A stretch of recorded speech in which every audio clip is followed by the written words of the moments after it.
The views and opinions of this broadcast do not reflect the views and opinions of Armed Media, New Productions and its affiliates. Enjoy the show. I'm a big fish in a small pond, got my days free and my nights long. I create my own reality, who I am is fine with me. As famous as I wanna be, who I am is fine with me. It's who I am, it's who I am, who I am is fine with me.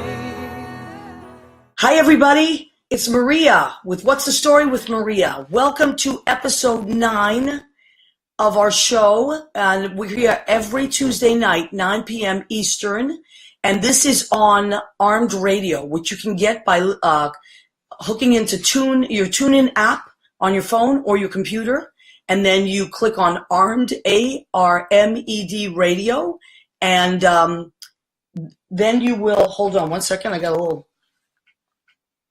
okay, closer to the mic. Okay, so anyway, then you'll have your Armed Radio and you will be able to hear us live. If you miss us live and you want to listen to us in podcast, then you go to your Spreaker app, S-P-R-E-A-K-E-R, Spreaker, and that is in podcast. That is really, that's the way I love to listen to it too. We are also on Radio Garden Worldwide, and I just found out, Joe Rocks told me that it reaches 60 countries, 6 zeros. So this show goes all across the country and also 60 countries worldwide. So thank you, Radio Garden Worldwide.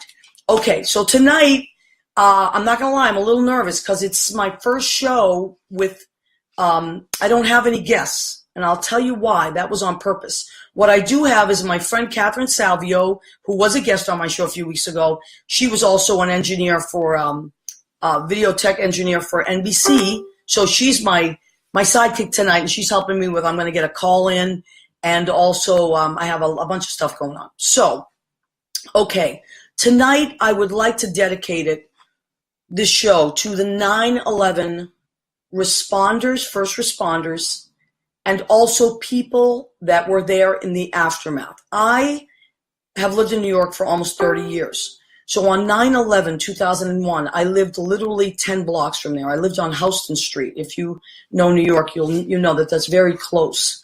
So I lived on Houston Street, and I'll tell you about some, well, there's so much stuff. I mean, it's like so much to talk about. That's why.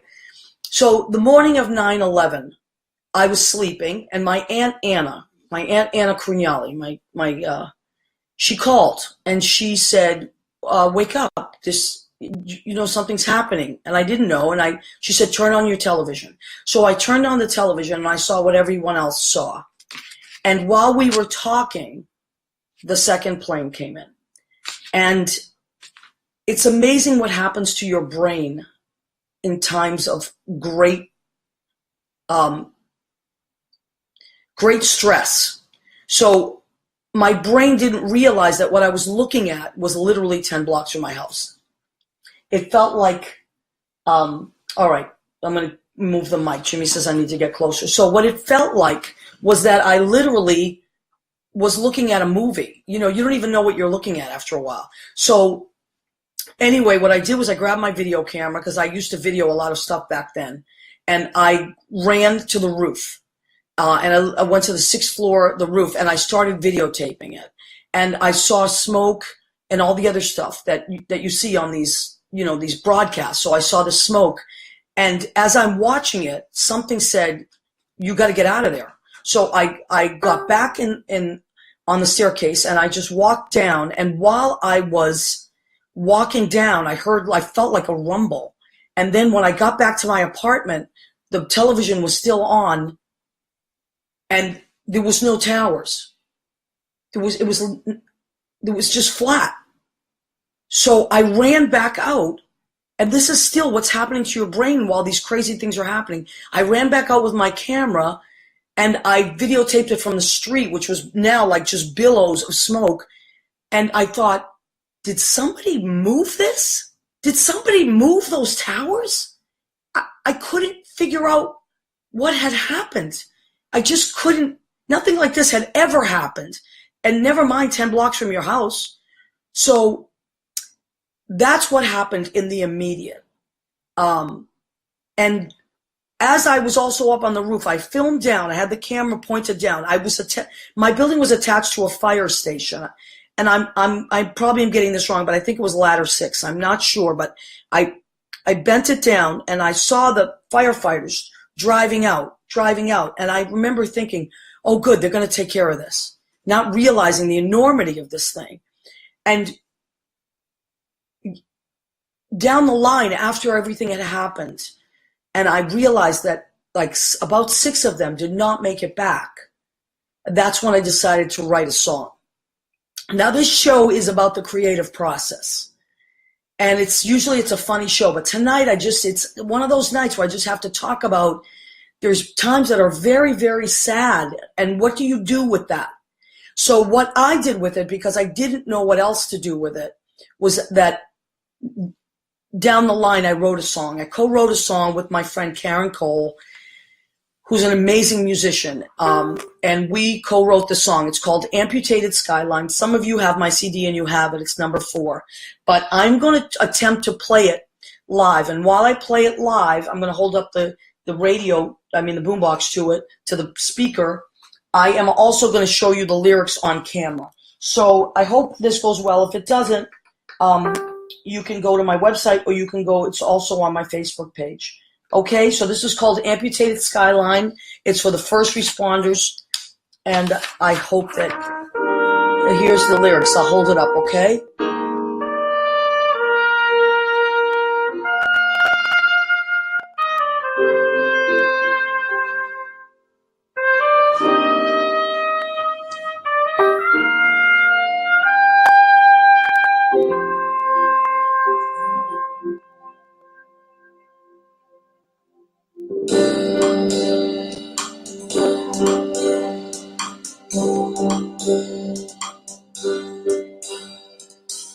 Didn't know the fear you felt if you thought to retreat. No courage that it took to climb walls, fled the streets. Didn't breathe the air like you, no one is farther up. Half a mile divided us, but you did not give up. You climbed and shouted, hoping they would hear. You saved so many lives that day. Your smoke never cleared.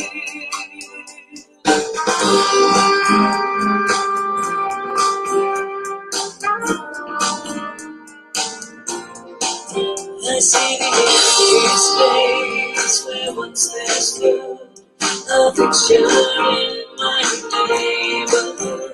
I think of you each time I see my amputated skyline. Staring back at me, staring back at me.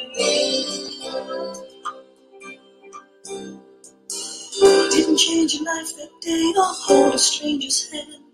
I watched the smoke from my roof and could not understand. Just fell to my knees, I prayed and I cried. You went on like soldiers that time could not divide. You climbed and shouted, hoping they would hear. You saved so many lives that day, but your smoke never cleared.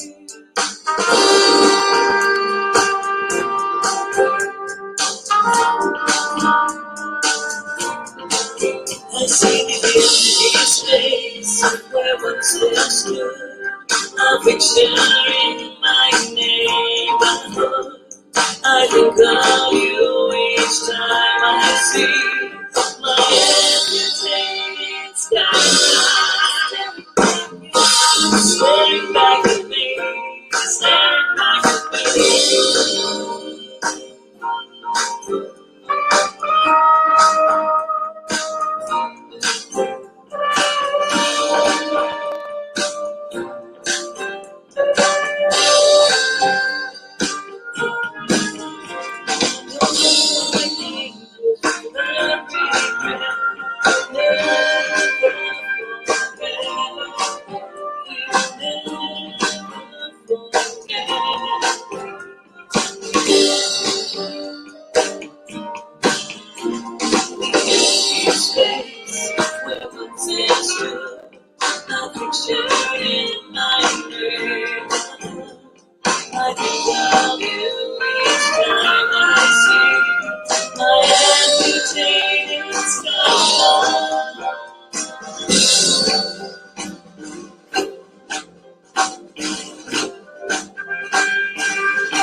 Okay, so that's my song, Amputated Skyline.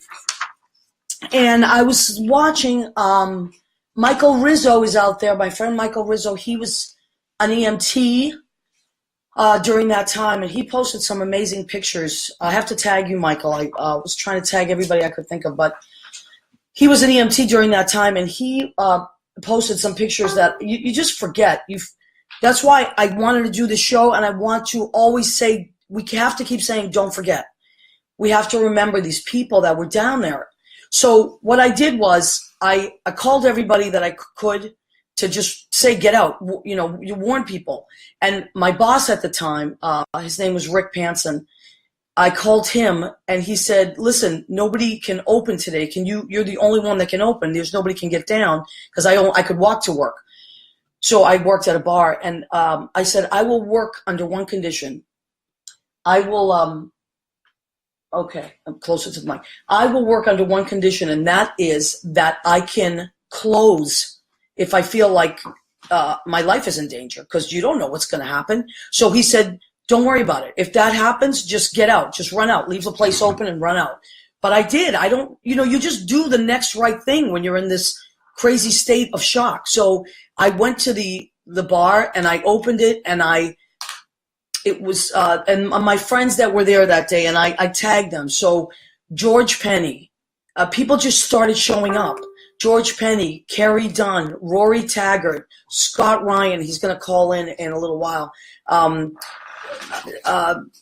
Chris Church, Michael Edwin Stewart.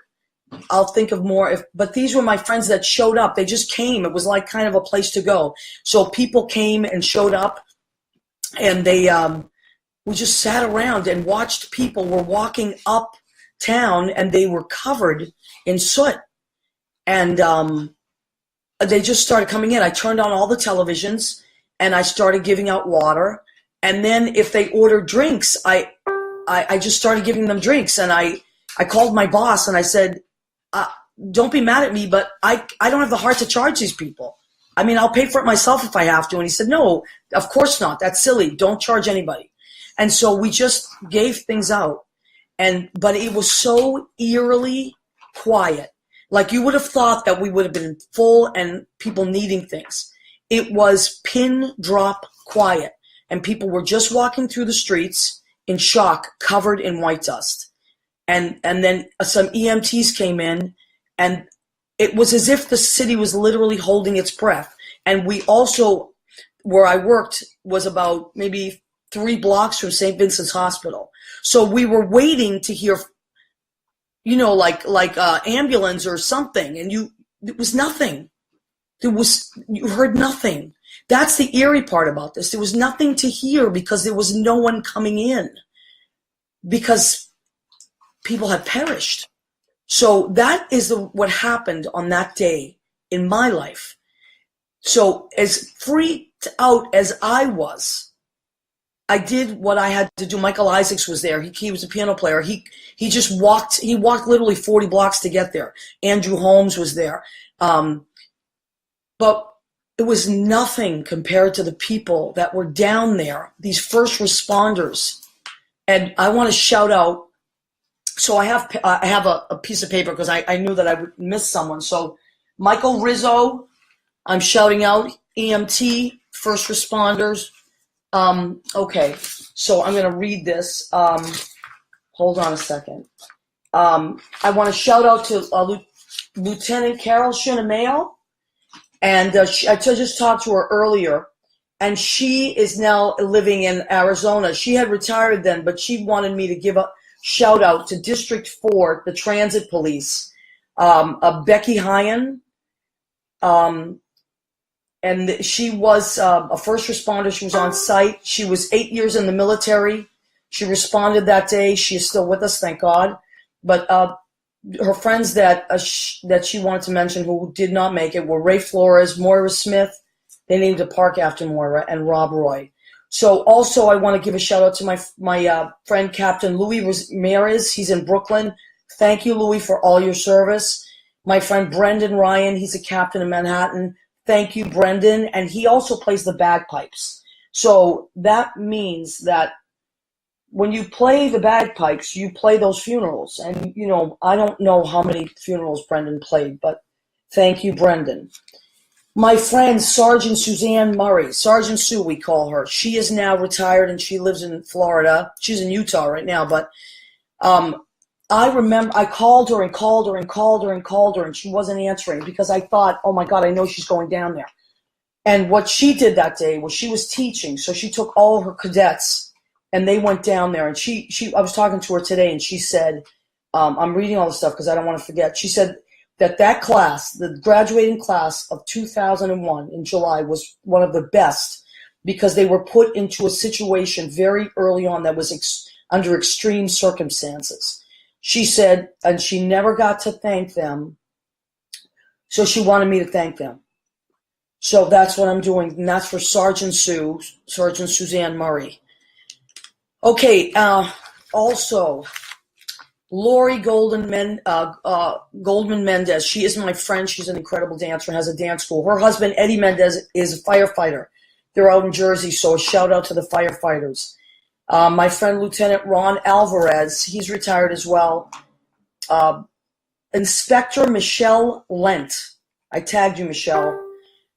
She was down there a lot. And I remember this crazy stories that she told me. And so Michelle is now retired, and she might be in Toronto still, living in Toronto. My friend Teresa McCarthy, she is a nurse, and she was down there right after her, and for a long time helping people while people were cleaning up rubble. She was down there a long, long time. So shout out to all those wonderful people. And if I've forgotten anybody, maybe you can write in and Catherine can tell me. Also, I want to shout out our Senator, Kirsten Gillibrand. She was vital in passing the Zadroga Act. And what the Zadroga Act is an act that helps people that were down there that have medical problems so that they never lose their insurance, that they always have medical coverage. So that is very, very important. Okay, so this is a picture of me right before, like maybe, I don't know, maybe the summer of.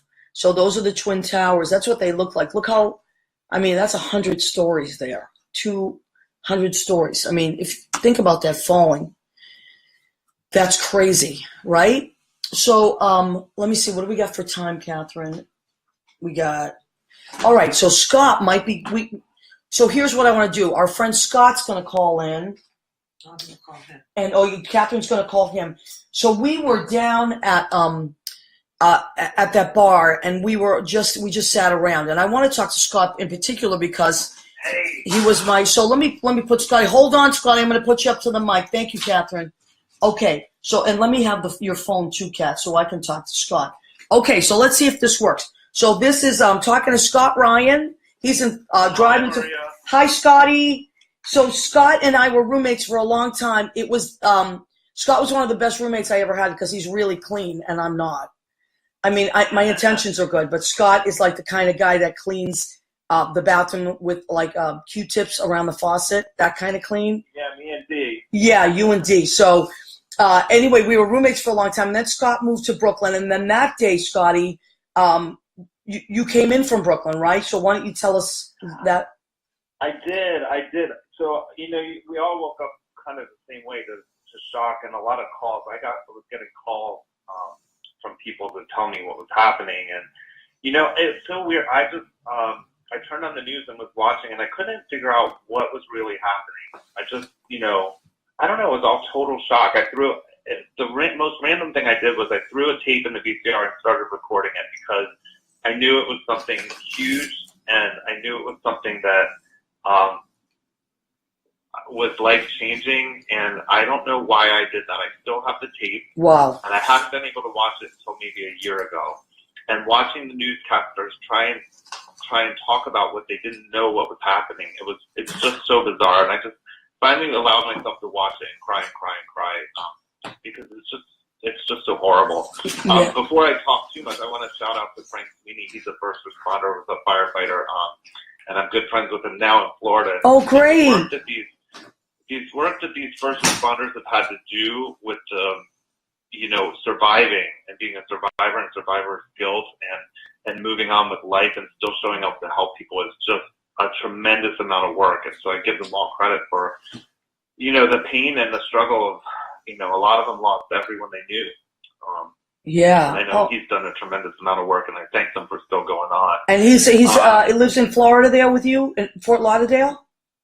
Yeah, he lives in Fort Lauderdale. He's married. He has a son now, and he is actually a nurse in the hospital. Oh, how cool. Still giving. All right, so shout out to Frank Sweeney. I tagged you, Scotty, so this is running on your page, and so maybe Frank will see it, and then you can share it on his page. Watching, but I was scared the call wasn't going to come through while I was watching, so I kind of half-watched. Yeah, that's all right. Be able to get there. So now Scott is. Yeah. So you. I heard an announcement that because the trains were all stopped, and I somehow remember hearing an announcement that they were running into the city, and it was like a 15-minute window or maybe a 30-minute window, and I ran to the train and jumped on and went in the city, which it seems nuts to maybe a lot of people, but I was so alone and so lonely, and I was out in the community. I went to every church. I pulled on every church door to try and be around people, and none of them were open. And I said, I got to go be around my friends. And so I think I came right to you and Denise and on Alston. Yeah, you did, and I remember that because also we went to the roof. We went to the roof. Yeah, that's right. Yeah. We went to the roof. Denise gave us masks to wear. Yeah, because remember the air. The thing about the air quality was that it felt like shards of glass. We were like, you would touch your face and you'd be like, what is cutting my face? And it was the air. Yeah, and Go ahead. Go ahead. No, I was just. I just remember that smell so strong, and it was for a long time. It was like a metallic burnt. I'll smell it. And what? One of the things that people didn't. I mean, I didn't think of it at the time, but then someone mentioned to me later because we also had a friend that was a demolition guy, and he worked down there in the aftermath, cleaning things up. He and his company, and he said that what people didn't realize is that when the explosions happened, everyone had a computer.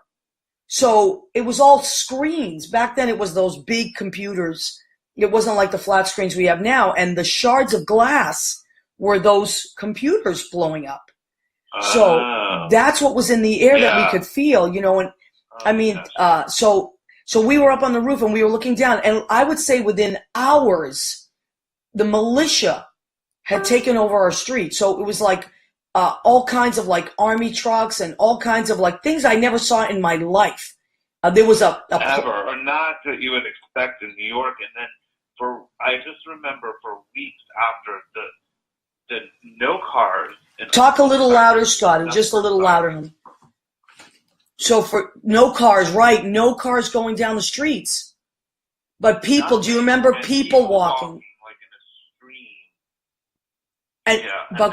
And then sirens, like nothing but sirens and silence. Sirens and silence, yeah.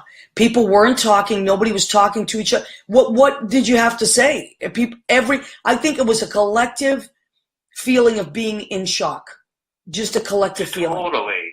The vacancy in everyone's eyes, the fear and vacancy, and I had total gratitude for our little group that gathered at the bar because I was so alone, and even though we were around each other, I still felt alone because it's just a very terrifying. You kind of go inward of like what's happening. Your mind almost protects itself into some place. I think that's a really important statement. Your mind. Well, that's what I forget what it's called, like post-traumatic stress syndrome. What it is that your brain takes in an image or a situation and literally freezes it, and then releases it a little at a time over whatever time you need, so that you are able to process it. Because if you were to take in the entire situation all at once, you would be overwhelmed. So absolutely, and that's why I haven't even been able to. I really wasn't able to watch or read or even talk about it much for years and years. And now I still get upset. Like right before, because we started talking about it earlier today, I was reading an article, and it just was so triggering of that memory because it's so strong. Yeah. Yeah, that's a really good word, triggering. You're right. That's exactly what happens. So anyway, now you're going to drive back to Florida tonight. So you live in Fort Lauderdale, right? And so this hurricane came. I do. I'm an evacuee. Oh boy. So you're an evacuee, and now you're driving back. You were in Georgia, and now you are driving back. Correct. Oh yeah, boy. I don't want to take you off subject, but it was a little scary. We got out, and basically, all my friends were okay. Everybody, a little damage here and there, but no loss of life, and everyone's going to move on. It's just going to take some while to clean up. That's all. Okay, honey. Well, I love you, and I always love talking to you anyway. But on yesterday, we are always connected, forever connected. I know. On this day. I love it because, Rory, it's either Rory, almost always Rory starts it, and then Rory and you and George and, Michael Isaacs and all our little gang that was sitting there glued to the TV. And the other thing I always remember is, we were supposed to be open, and I guess even though we were banned by the city to be open, we opened because our boss made us, and we didn't charge anyone for forever. I know. That's what I was just talking about. I just put everything on the comp check, and I told him, I said, I can't charge people. And he was actually really cool about it. He said, no, that's okay. I couldn't do it. I mean, but yes, Rory Taggart, a shout out to Rory Taggart. He's up in Canada. He was Canadian, and he eventually moved back there, and we miss you, Rory. And so George Penny, Rory Taggart, Chris Church, Andrew Holmes, Michael Isaacs, right. Susie Campanero, Michael Edwin Stewart. So for Carrie Dunn, forever we are bound because of that day, and we always will be. So I love you guys, and I hope everybody's well. And Scotty, text me when you get home, okay? Or post it on my Facebook. For, let me call in. Yeah, when you come to New York, I'll have you on the show because Scotty's also a comedian. He's really actually a funny guy. Today was a serious day, but he's a funny guy. Yes, and we'll talk about that when he comes to New York and visits. Okay, I love you, buddy. All right. Bye. Bye, honey. Thank you, Catherine. Okay. Catherine helped me out with that. Thank you so much. So I hope that came through one way or another. So you need me? Oh, okay. Sorry. Okay, so now let's go to, this is what I want to talk about. So out of great, okay, hold on a second. Jimmy is poking me here. So what do we got, Jimmy? Time for the Oh, no. Okay, closer. Okay. So today I'm not loud for some reason. Usually I'm very loud. That's not a problem. All right. So what I did creatively to deal with it was write a song, and you heard that. And if you guys ever want to listen to my music, you can go on my website. I have both my albums, and you can listen to it there. Also, I think that thing is on YouTube, and it's also on iTunes. So if you want to listen to that, you're welcome to. Now, what I need to show you is, well, I'll tell you a quick story. Do you need me? No, I have a great story about an immigrant on 911. You do? Yes. Okay, come and tell it quickly. All right, so Judy has joined us because she was in class tonight. She's going back for her MBA. And grab a chair, honey bunny. All right, so Judy has a great story about, go ahead, tell us, honey. Okay, so I went to class tonight, and I have economics for managers. I was late to class. I was a mess, and whatever. The professor was the nicest guy. He's from India. And I'm so emotional about immigrants lately, but I almost started crying. He started telling his story about 9/11. First, he told us his story about how hard it was for him to get a job because of the way he looks, because he doesn't look American. And he has all of these degrees in India. He's a really smart guy. And he said he was just so desperate, and he had such a good disposition, and he was laughing about it. And eventually he met the owner of a company that gave him a job, and he got promoted 3 months later. And he was across the street from from the buildings when he was working, and he was expressing like so much patriotism and how he felt and how he ran across the street to help. To help. He ran across the street to help. Right. Okay, so he wasn't in the building, but he ran across the street to help. He was working across the street, and he ran across the street to help. Oh, wow. And actually like got some people out, and said he missed the first tower falling on him by seconds. Wow. That's an amazing story. Yep. Thank you for telling us that, honey. All right, so, boy, who knew that she went to class tonight and heard that story? So Judy's going back for her MBA, and she's taking an accounting and then teaching 2 nights a week accounting. I would have a heart attack. That's too much for me.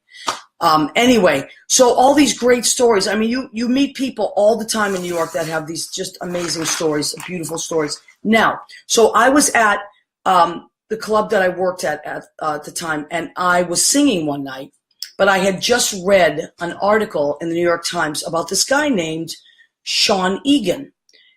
This is maybe a little while later, maybe a few weeks later. I read about Sean Egan, and Sean Egan was this guy from Ireland that worked for Waterford Crystal, and he took scraps that were left over, crystal scraps that were left over at the plant, and he created, it took him, I don't know how many hundreds of hours to do this. He recreated this image. I'm going to hold it up for my Facebook family. This is, and it's a sad image, but this is Father Michael Judge. Father Michael Judge was the chaplain for the fire department at the time. He was very, very, very loved. And he was there, of course, when it happened, and he was killed. He was the first person killed. The number one name is Father Michael Judge. So Father Michael Judge, that's the image of these first responders rescuing or pulling him out of that. So Sean Egan was so moved by this that he created this Waterford Crystal sculpture of that image that I just showed you, piece by piece by piece of discarded scraps. And it was so beautiful that he wanted to donate it to the fire department, one of the fire departments where Michael Judge was the chaplain. So he came to New York, and this article was about this guy, and I was really moved by this. So I was just thinking about it in my head, and then one night I was up at the microphone singing like I do, a couple nights a week. That's my job. And I was drawn to this guy sitting at a table. And I usually ask people where they're from. Hey, where are you guys from? And I welcome people from different places to the club. And this guy said, Ireland. And I said, what's your name? And he said, Sean. And all of a sudden I realized, and there was no picture in the paper. It was just they mentioned his name. I said, is your name Sean Egan? And he said, yeah, how did you know that? And I said, I don't know, but I know who you are. And we were instantly drawn to each other. And we have stayed friends since that day. And Sean lives in Ireland, and now he has his own company that Sean Egan, if you look up Sean Egan Crystal, he creates these beautiful works with crystal. So what he made for me, which I would like to share with you, is he came back the next year. He usually comes back around 9/11, and he made me this. What it is a replica of my CD, because he loved Amputated Skyline, and I gave him a bunch of copies to take with him to his friends. So he shared his art with me, and I shared my art with him. So this is a copy of my CD, and it's etched, That Which Is Real. That's the name of my CD, Maria Gentile. So he made me that. And then another year he came back, and he made me a little thing with my name on it and where I worked. So thank you, Sean Egan. You are very, very loved.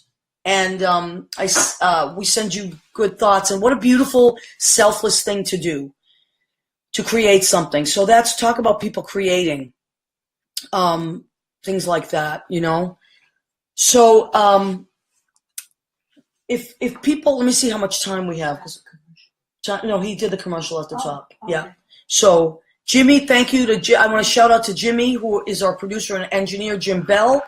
He takes care of all our stuff, and he tells me when I'm not loud enough or all stuff, which is funny because usually people don't tell me I'm not loud enough in my life, but sometimes on here I'm not.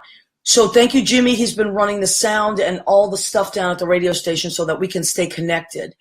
And also I want to remind you that we are on the TuneIn app. The show is called What's the Story with Maria, and the mission of the show is to absolutely promote promote my friends and what they're doing. Now, tonight, it's a little bit of a different show.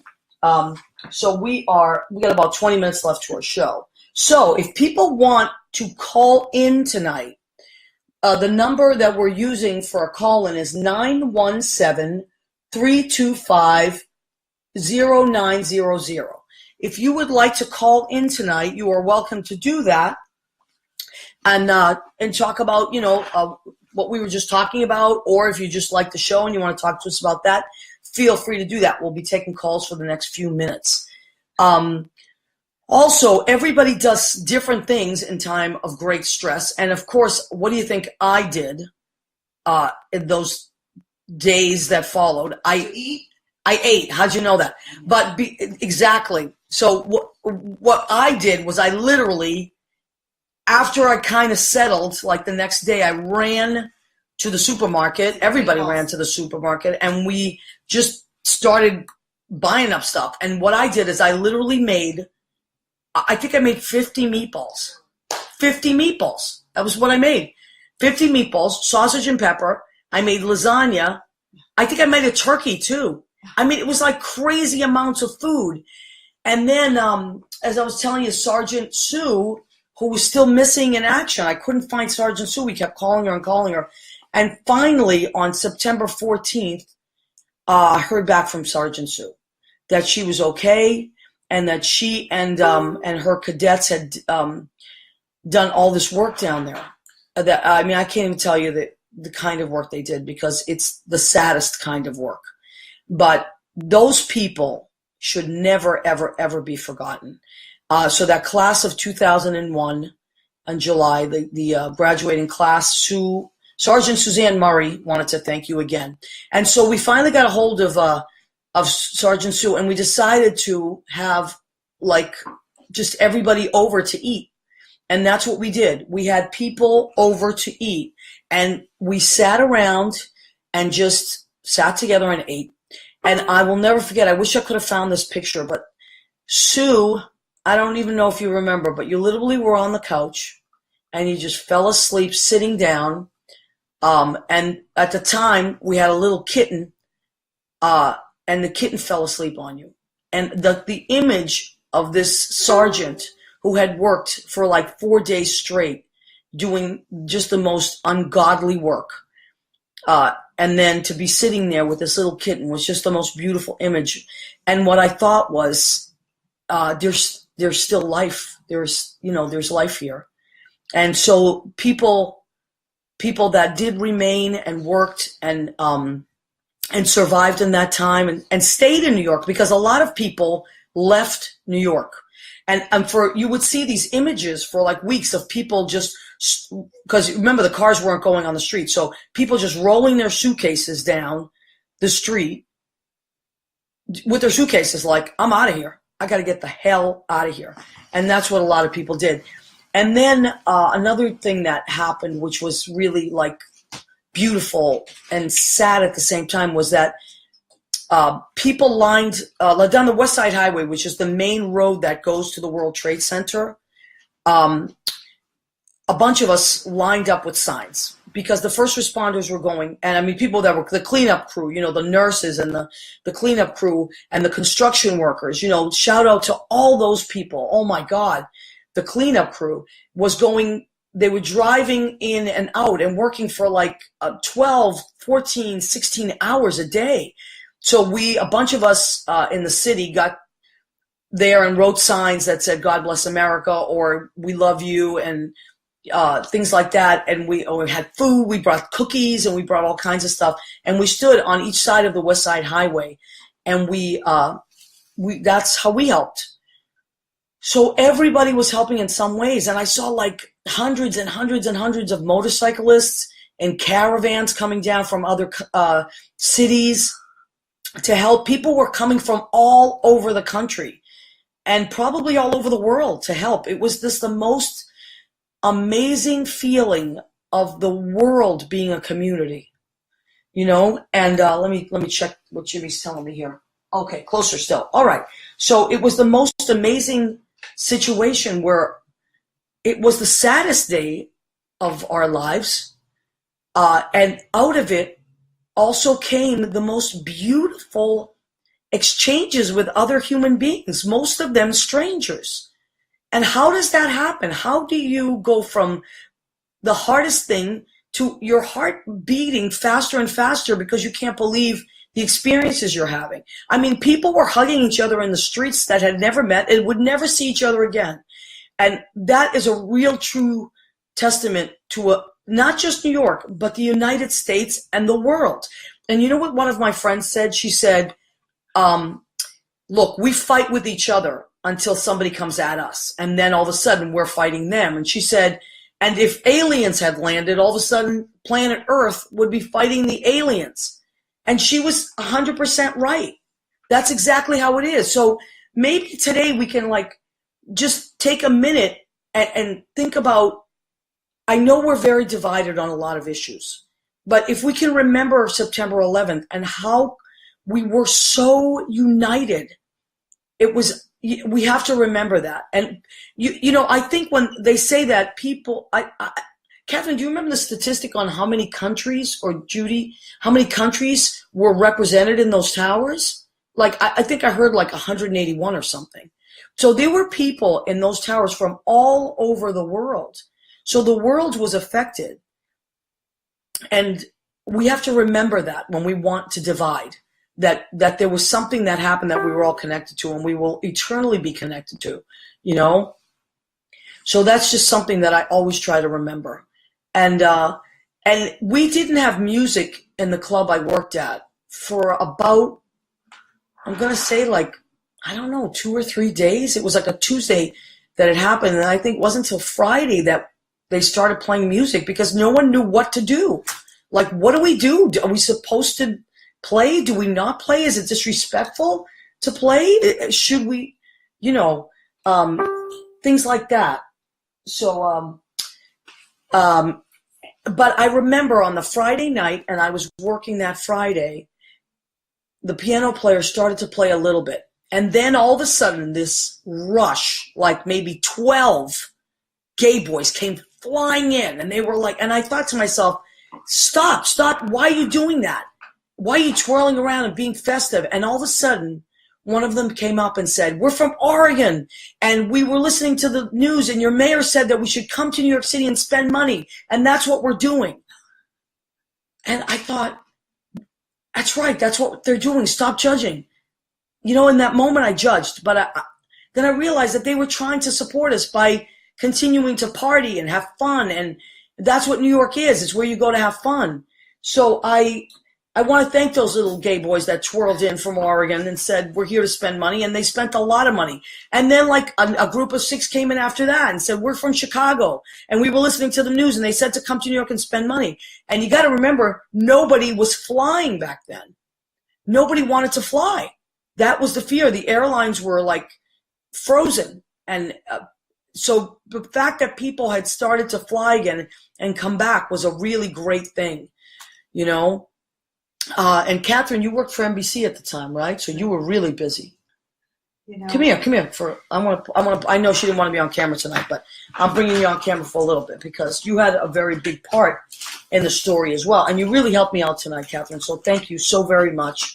So come and grab. I'll sit on sit on this stool. All right. So Catherine Salvio, my friend, and she always helps me. Hi, everybody.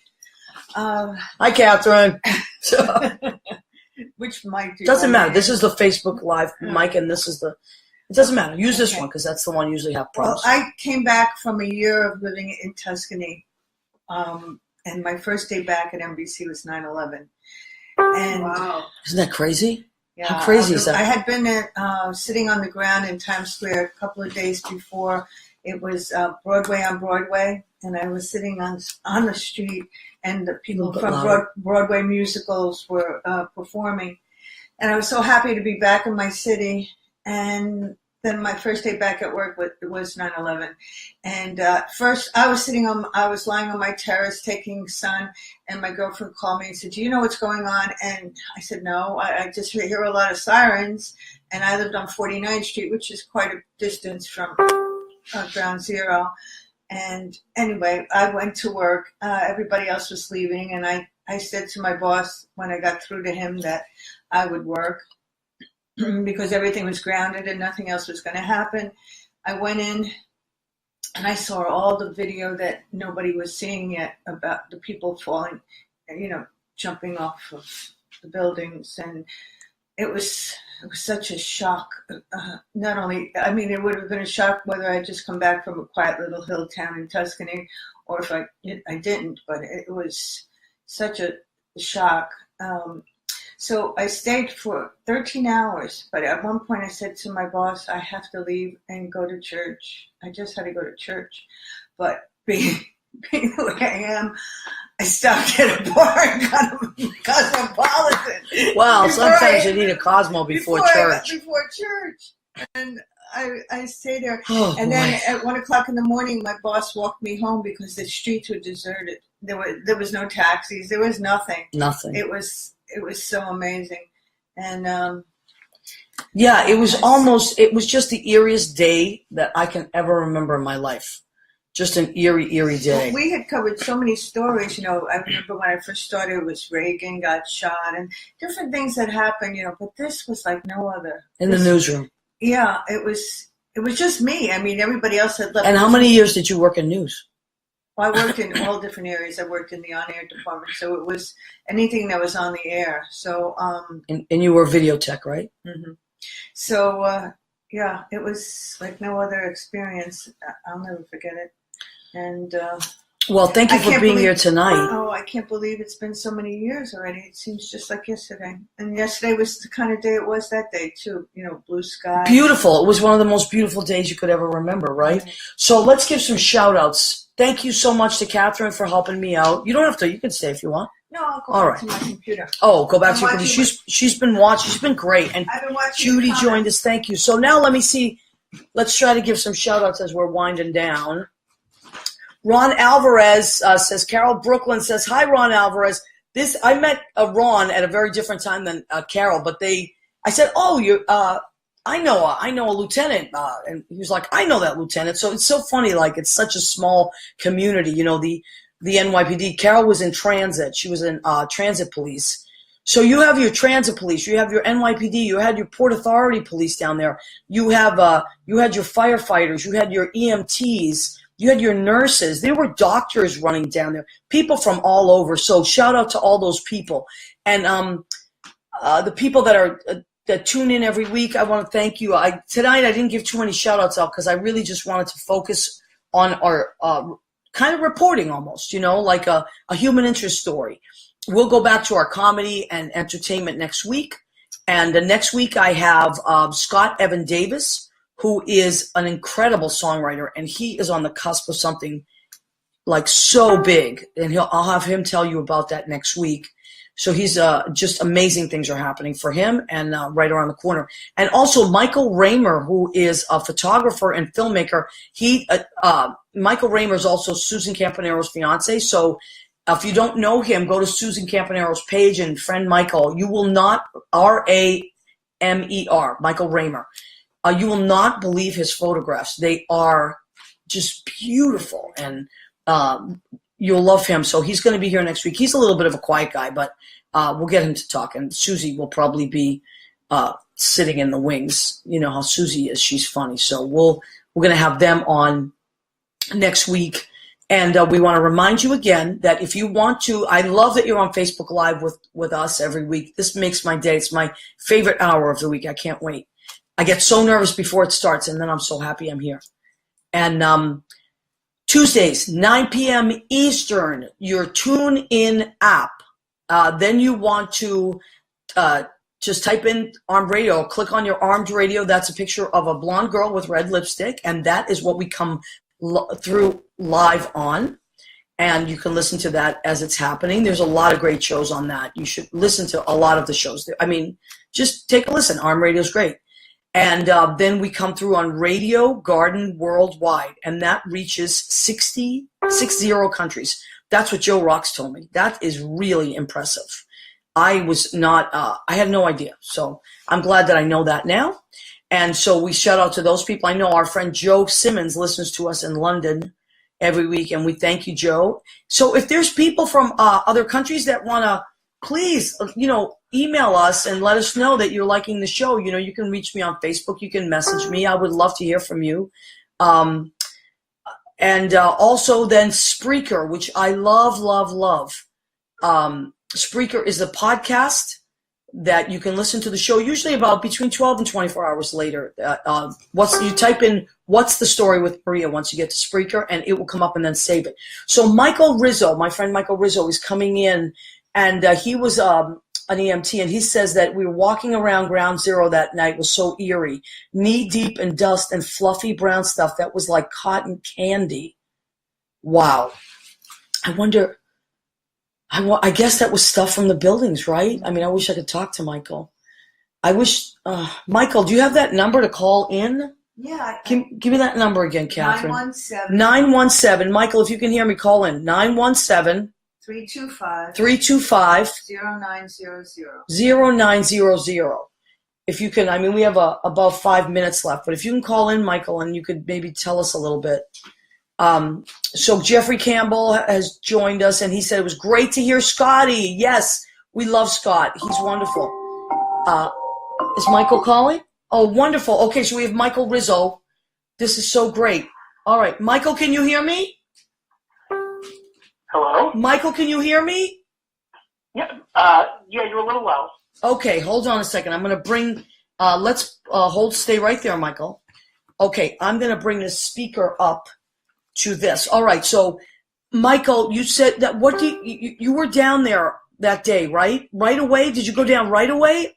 Or I think our hospital was called in probably around, by noon, 1 o'clock in the afternoon I was there. But we set up a temporary hospital in Chelsea Piers. And it was one paramedic, one nurse, one doctor with a table and all equipment to do surgeries if needed and surgeries on the spot. And there was probably 25, 30 of these tables all set up. Oh my God. There we are all waiting with gowns and masks and gloves on, thinking we were going to have all these hundreds of patients coming in to take care of. And nobody ever showed up. There was nobody. Oh, see, that's what gives me chills. Dead. Because that was what I was talking about with the hospital, being so close to that hospital and not seeing anyone come in. You're thinking, right, where are the patients? Right, horrible. Horrible. Then later on that day, we were transferred down to the ferry terminal.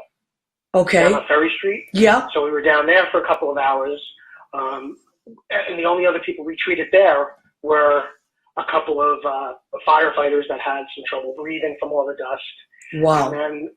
And then later on that evening, probably about 3 or 4 in the morning, we made myself and the 3 people I was with, we made our way down to, Ground Zero, right in front of the old Brooks Brothers store that was there, and right on Church Street, that corner. And those were those pictures that I had on Facebook earlier today. Unbelievable. I couldn't believe that. Yeah.